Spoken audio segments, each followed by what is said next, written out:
Hi hello ನಮಸ್ಕಾರ, welcome back to my YouTube channel. ಇವತ್ತು ನಾನು ನಿಮ್ಮ ಮುಂದೆ ಒಂದು ಬ್ಯೂಟಿಫುಲ್ ಆಗಿರುವಂಥ ಸಾರಿಯಿಂದ ಬ್ಯೂಟಿಫುಲ್ ಆಗಿರೋ ಡ್ರೆಸ್ಸನ್ನು ಹೇಗೆ ಕನ್ವರ್ಟ್ ಮಾಡೋದು ಎಂಬುದನ್ನು ತೋರಿಸ್ಕೊಡ್ತಾ ಇದ್ದೇನೆ. ಮೊದಲಿಗೆ ಒಂದು ಸಾರಿಯನ್ನು ತಗೊಂಡಿದ್ದೇನೆ. ಇದೊಂದು ಒಳ್ಳೆ ಗ್ರ್ಯಾಂಡ್ ಲುಕ್ ಇರೋ ಸಾರಿ. ಇದರಲ್ಲಿ 3 ಥರದ ವೆರೈಟೀಸ್ ಆಫ್ ಕಲರ್ಸ್ ಬರ್ತದೆ.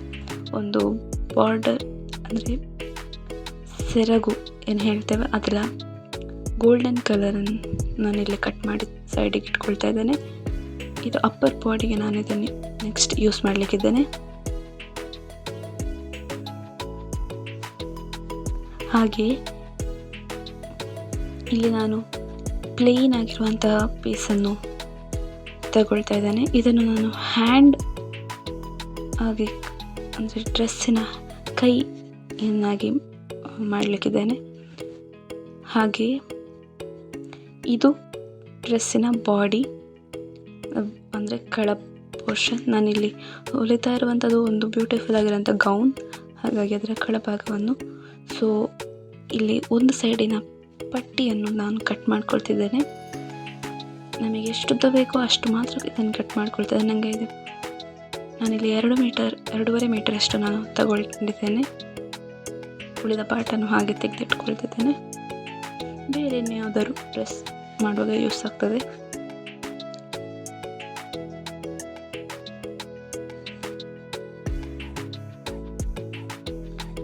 ಈಗ ನೋಡಿ, ಡ್ರೆಸ್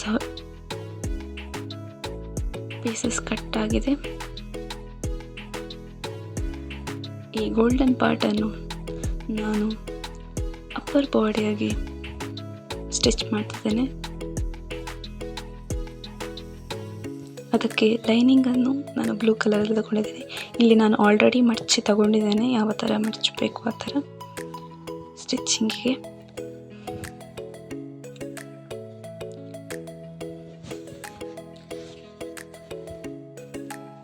ಈಗ ಮಾರ್ಕಿಂಗ್ ಮಾಡ್ಕೊಳ್ತಿದ್ದೇನೆ.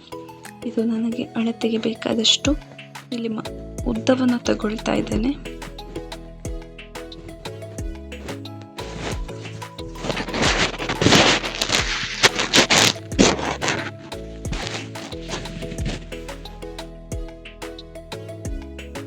ನೋಡಿ, 2 ಸೈಡ್ ಉದ್ದ ತಗೊಂಡು ನೆಕ್ಸ್ಟ್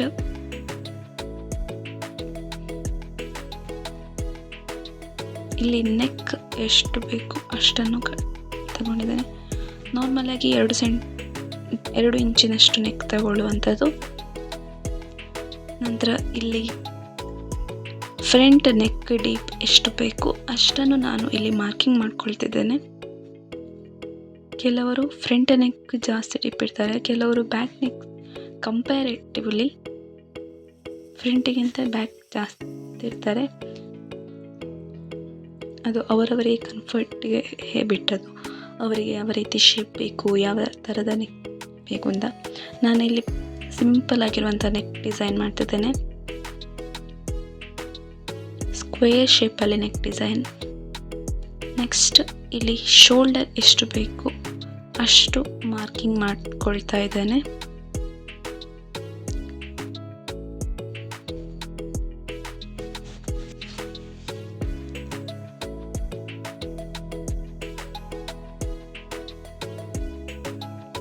ನೋಡಿ, ಶೋಲ್ಡರ್ನ ಮಾರ್ಕಿಂಗ್ ಮಾಡ್ಕೊಳ್ತಿದ್ದೇನೆ. ಅದು ಪ್ಲಸ್ 1/4 ಇಂಚು ಮಾರ್ಕಿಂಗ್. ನೆಕ್ಸ್ಟ್ ಇಲ್ಲಿ ನಾನು ಕಂಕುಳದ ಪಾರ್ಟ್ ಎಷ್ಟು ಅಳತೆ ತಗೊಂಡಿದ್ದೇವೆ ಡ್ರೆಸ್ಸಿಂದ ಅಷ್ಟು ಅಳತೆಯನ್ನು ಇಲ್ಲಿ ಮಾರ್ಕಿಂಗ್ ಮಾಡ್ಕೊಳ್ತಿದ್ದೇನೆ. ಮತ್ತು ಅದೊಂದು ಸ್ಟ್ರೇಟ್ ಲೈನ್ ಹೇಳ್ಕೊಳ್ತಿದ್ದೇನೆ, ಯಾಕಂದರೆ ಮೇಲಿನಿಂದ ಅದಕ್ಕೊಂದು ಲೈನ್ ಬರಬೇಕು ಶೇಪಿಂಗ್ಗೋಸ್ಕರ. ನೆಕ್ಸ್ಟ್ ಇಲ್ಲಿ ಪುನಃ ಭುಜ ಎಷ್ಟು ಇದೆ ಅಷ್ಟು ಮಾತ್ರ, ಮೇಲೆ ಕಾಲು ಭಾಗ ಎಕ್ಸ್ಟ್ರಾ ತಗೊಂಡಿರ್ತೇನೆ, ಬಟ್ ಕೆಳಗಡೆ ಕಾಲು ಭಾಗ ಎಕ್ಸ್ಟ್ರಾ ತಗೊಳ್ಳಿಕ್ಕೆ ಇಲ್ಲ. ಕಾಲು ಭಾಗ ಅಲ್ಲ, 1/4 ಇಂಚು ಅದಷ್ಟು ತಗೊಳ್ಳಿಕ್ಕಿಲ್ಲ. ನಂತರದಲ್ಲಿ ಅಲ್ಲಿ ಒಂದು ಲೈನ್ ಎಳೆದು ಅಲ್ಲಿ ಮೇಲ್ಗಡೆ 1/4 ಇಂಚು ಭುಜದ ಇಳಿತಕ್ಕಾಗಿ ತಗೊಂಡಿದ್ದೇನೆ. ಹಾಗೆ ಇಲ್ಲಿ ಕೆಳಗಡೆ 1 ಇಂಚು ಮಾರ್ಕಿಂಗ್ ಮಾಡ್ಕೊಳ್ತಿದ್ದೇನೆ ಶೇಪಿಂಗೋಸ್ಕರ. ನೆಕ್ಸ್ಟ್ ಆ ಈ ಪಾಯಿಂಟ್ ಮತ್ತು ಈ ಪಾಯಿಂಟ್ ಇದೆ ಅಲ್ವಾ, ಈ 2 ಪಾಯಿಂಟ್ ಅದರ ನಡುವಿನ ಪಾರ್ಟಿಗೆ ಮಾರ್ಕಿಂಗ್ ಮಾಡ್ಕೊಳ್ತಿದ್ದೇನೆ.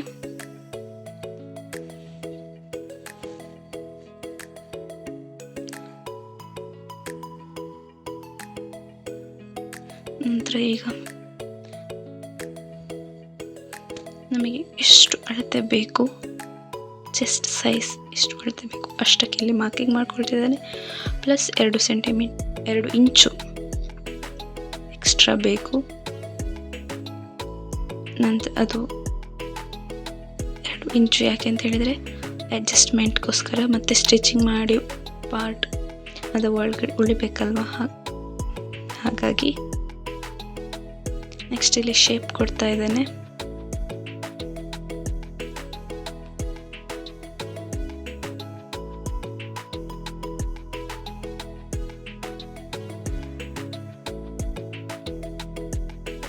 ಎರಡು ಶೇಪ್ ಕೊಟ್ಟಿದ್ದೇನೆ, ಒಂದು ಬ್ಯಾಕ್ ಶೇಪ್, ಇನ್ನೊಂದು ಫ್ರಂಟ್. ಇಲ್ಲಿ ಕಟ್ ಮಾಡ್ಕೊಳ್ತಿದ್ದೇನೆ ನೋಡಿ. ಫಸ್ಟ್ ಕೆಳಗಡೆ ಎಕ್ಸ್ಟ್ರಾ ಎಕ್ಸೆಸ್ ಅನ್ನು ಕಟ್ ಮಾಡಿಕೊಂಡೆ. ನೆಕ್ಸ್ಟ್ ಫಸ್ಟಿಗೆ ಹೊರಬದಿಯ ಲೈನನ್ನು ಕಟ್ ಮಾಡಬೇಕು. ನೆಕ್ಸ್ಟ್ ಒಳಬದಿ, ಯಾಕಂತ ಹೇಳಿದರೆ ಅದು ಫ್ರಂಟ್ ಬ್ಯಾಕ್ ಅಂತ ಹೇಳಿ, ಸೊ ಅಷ್ಟೆಲ್ಲ ಕಟ್ ಮಾಡ್ಕೊಳ್ಬೇಕು. ನಾವು ರೆಡಿ, ಕಟ್ ಮಾಡಿದ್ದೇನೆ. ನೆಕ್ಸ್ಟ್ ಫ್ರಂಟ್ ಸೈಡ್ ಮೇಲ್ಬದಿ ಅಂದರೆ ಬಟ್ಟೆ ಮೆಟೀರಿಯಲ್ನ ಮೇಲ್ಬದಿನೇ ನಾನು ಲೈನಿಂಗನ್ನು ಯಾಕೆ ಇಟ್ಕೊಂಡಿದ್ದೇನೆ ಅಂದರೆ, ನಾನಿಲ್ಲಿ ಸ್ಕ್ವೇರ್ ನೆಕ್ ಮಾಡಿದ ಕಾರಣ ಈಸಿಯಾಗಿ ನನಗೆ ಅದನ್ನು ಫ್ಲಿಪ್ ಮಾಡ್ಬೋದು. ಇಲ್ಲಿ ನಾನು ಯಾಕೆ ಈ ಥರ ಮಾಡಿದ್ದೇನೆ, ನನಗೆ ಟೈಮ್ ಸೇವ್ ಆಗ್ತದೆ. ಇನ್ನೂ ಒಳ್ಳೊಳ್ಳೆ ಡಿಸೈನ್ ಮಾಡಬೇಕು ಅಂತ ಇದ್ದರೆ ಫಸ್ಟಿಗೆ ಬ್ಯಾಕ್ ಸೈಡೇ ಇಟ್ಕೊಳ್ಬೇಕು. ನಂತರ ಅದಕ್ಕೆ ಕ್ಯಾನ್ವಸ್ ಮತ್ತು ಎಕ್ಸ್ಟ್ರಾ ಲೈನಿಂಗ್ ಪೀಸ್ ಅದನ್ನೆಲ್ಲ ಕೊಟ್ಟು ಯಾವ ಶೇಪಿಗೆ ಬೇಕು ಆ ಶೇಪಿಗೆ ಚಂದವಾಗಿ ಡಿಸೈನ್ ಮಾಡ್ಕೊಳ್ಬೋದು. ನಾನಿಲ್ಲಿ ಈಗ 2 ಕೆಲಸಗಳನ್ನು ಮಾಡಿಕೊಂಡು ನಿಮ್ಮ ಮುಂದೆ ಬರ್ತೇನೆ. ಯಾವುದಲ್ಲ ಅಂದರೆ, ಒಂದು ಲೈನಿಂಗ್ ಟಚ್ ಮಾಡ್ಕೊಳ್ತಿದ್ದೇನೆ. ನೆಕ್ಸ್ಟ್ ಈ ಮೆಟೀರಿಯಲ್ ನಾನಾಗ ಎಕ್ಸೆಸ್ ಕಟ್ ಮಾಡ್ಕೊಂಡಿದ್ದೆಲ್ಲ ಅದನ್ನು ಇಲ್ಲಿ 2 ಫ್ರಿಲ್ ಥರ ಕಾಣೋ ಹಾಗೆ, ಅದು ಇನ್ನಷ್ಟು ಬ್ಯೂಟಿ ಹೆಚ್ಚಿಸಲಿಕ್ಕೋಸ್ಕರ ಫ್ರಿಲ್ ಥರ ಕಾಣುವ ಹಾಗೆ ಅದನ್ನು ಈ ರೀತಿಯಾಗಿ ಸ್ಟಿಚ್ ಮಾಡ್ಕೊಳ್ತಿದ್ದೇನೆ. ಕಂಪ್ಲೀಟ್ ಸ್ಟಿಚ್ ಆದಮೇಲೆ ನಿಮ್ಮ ಮುಂದೆ ಬರ್ತೇನೆ. Yes, now it's ready. Stitch ಆಯಿತು, ಲೈನಿಂಗ್ ಕೂಡ ಟಚ್ ಆಯಿತು, ಉಲ್ಟಾ ಮಾಡಿ ಕೂಡ ಆಯಿತು. ಅದನ್ನು ಶೋಲ್ಡರ್ ಜಾಯಿಂಟ್ ಮಾಡಿದೆ.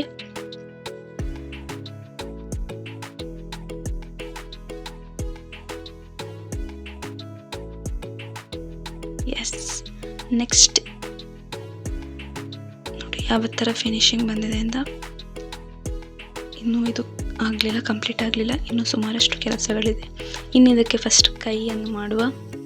ಕೈ ನಾನು ಆಗಲೇ ಹೇಳಿದ ಹಾಗೆ ಪ್ಲೇನ್ ಮೆಟೀರಿಯಲಲ್ಲಿ ಕೈ ಮಾಡ್ತಿದ್ದೇನೆ. ನೀಟ್ ಕಾಣ್ತಿದೆ ಆವಾಗ. ಇದರಲ್ಲಿ ಏನು ಮಾಡೋದು ಅಂತ ಹೇಳಿದರೆ, ಇದರಲ್ಲಿ ನಾನು ಫ್ರಿಲ್ ಕೈ ಕೊಡ್ತಿದ್ದೇನೆ, ಅದಕ್ಕೆ ಪಟ್ಟಿ ಇಟ್ಟು ಫ್ರಿಲ್ ಕೈ ಕೊಡ್ತಿದ್ದೇನೆ. ನೋಡಿ ರೆಡಿ ಆಯಿತು. ಯಾವ ಥರ ಫಿನಿಶಿಂಗ್ ಮಾಡಿದ್ದೇನೆ, ಯಾವ ಥರ ಮಾಡಿದ್ದೇನೆ ಅಂತ ನೀವು ನೋಡ್ತಾ ಇರ್ಬೋದು. ಅದರ ಒಳಗಡೆ ಲೈನಿಂಗ್ ಕೊಟ್ಟ ಉದ್ದೇಶ ಏನು ಅಂತ ಹೇಳಿದರೆ, ಅದರ ಮೆಟೀರಿಯಲ್ ಸ್ವಲ್ಪ ಕೈಗೆ ಚುಚ್ಚುವಂಥದ್ದು, ಹಾಗಾಗಿ ಕೈಗೆ ಚುಚ್ಚಬಾರ್ದು ಅನ್ನೋ ಉದ್ದೇಶದಿಂದ ಈ ಥರ ಲೈನಿಂಗ್ ಕೊಟ್ಟೆ. ನೋಡಿ ಫ್ರಿಲ್ ಯಾವ ಥರ ಕೊಟ್ಟಿದ್ದೇನೆ ಅಂತ ಹೇಳಿ. ಇದನ್ನು ಪಫ್ ಸ್ಲೀವ್ಸ್ ಅಂತ ಹೇಳ್ತಾರೆ, ಪಟ್ಟಿ ಇಟ್ಟು ಪಫ್ ಸ್ಲೀವ್ಸ್ ಅಂತ ಹೇಳ್ತಾರೆ. ಸೊ ಇದನ್ನು ಯಾವ ಥರ ಅಟ್ಯಾಚ್ ಮಾಡುತ್ತೇನೆ ಅಂತ ಹೇಳಿದರೆ, ಇದು ಫ್ರಂಟ್ ಸೈಡಿಗೆ ಇಟ್ಕೊಂಡು ತೋರಿಸ್ತಿದ್ದೇನೆ. ಯಾಕಂದರೆ ಕೈಯಲ್ಲಿ ಕೂಡ ಫ್ರಂಟ್ ಸೈಡ್ ಬ್ಯಾಕ್ ಸೈಡ್ ಅಂತ ಬರ್ತದೆ, ಇಲ್ಲದಿದ್ದರೆ ಅದು ಅಡ್ಜಸ್ಟ್ ಆಗಿ ಕೂತ್ಕೊಳ್ಳೋದಿಲ್ಲ ಕೈ. ನೋಡಿ ಇದು ಪಫ್ ಸ್ಲೀವ್ಸ್ ಮಾಡುವಾಗ ಫ್ರಂಟ್ ಸ್ಲೀವ್ ಬ್ಯಾಕ್ ಸ್ಲೀವ್ಸ್ ಕೇರ್ಫುಲ್ಲಾಗಿ ನೋಡ್ಕೊಳ್ಬೇಕಾಗ್ತದೆ, ಗೊಂದಲಗಳು ಜಾಸ್ತಿ ಇರುವಂಥ ಸಾಧ್ಯತೆಗಳು. ಹಾಗಾಗಿ ಈ ಪಫ್ ಸ್ಲೀವ್ಸ್ ಹೀಗೆ ಜೋಡಿಸಬೇಕು. ನೆಕ್ಸ್ಟ್ ಸೈಡ್ ಜಾಯಿಂಟ್ ಮಾಡಿ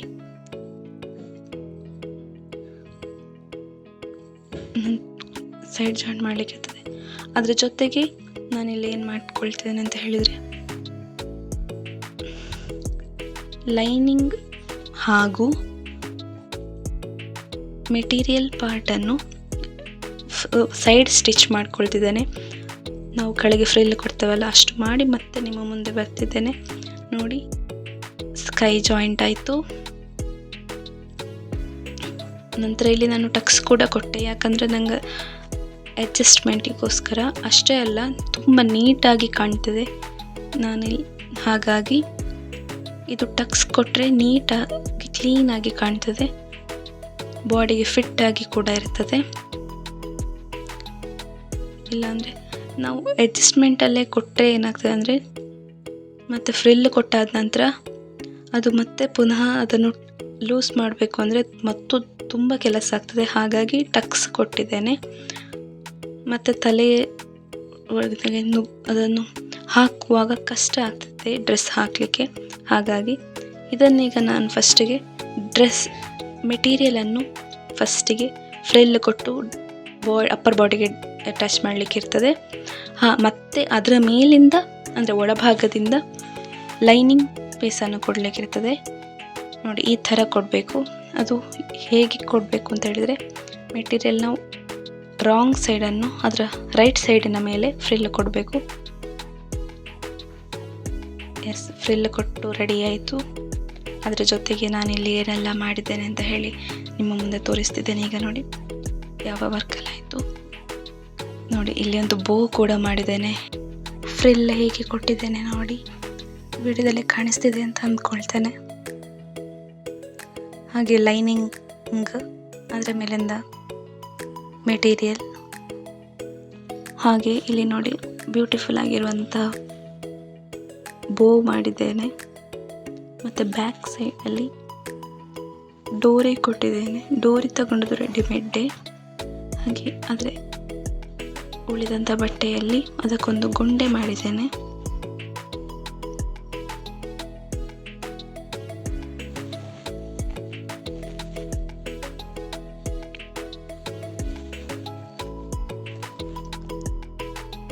ನೋಡಿ, ಈಗ ಕಂಪ್ಲೀಟಾಗಿ ಡ್ರೆಸ್ ಹೇಗಾಗಿದೆ ಅಂತ ತೋರಿಸ್ತಿದ್ದೇನೆ ನೋಡಿ.